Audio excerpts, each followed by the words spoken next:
এই মুহূর্তে সবচাইতে বড় খবর দর্শক বন্ধুদেরকে জানিয়ে রাখি, বিহারে বিজেপি জোটের 5 জন বিধায়ক পদত্যাগ করে দল ছাড়ার কথা ঘোষণা করলেন।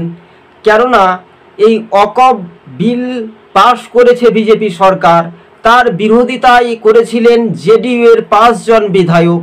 রীতিমতো কপালের কিন্তু চিন্তার ভাঁজ।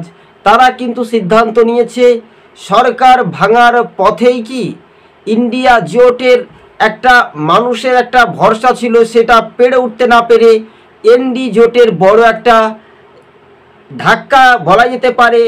এনডিএর শরিক দলের বিধায়করা পদত্যাগ করে শয়ে শয়ে দল ছাড়ার কথা ঘোষণা করছেন। এই মুহূর্তে সবচেয়ে বড় খবর, বিগ ব্রেকিং নিউজ। এবার বিহারে 2025-এর বিধানসভা নির্বাচন নিরিখে যদি আমরা দেখি, তাহলে 243টি আসন, ম্যাজিক ফিগার 122। তার আগেই বড় চাপে পড়ল বিজেপি জোট শরিকের মুখ্যমন্ত্রী নীতিশ কুমার।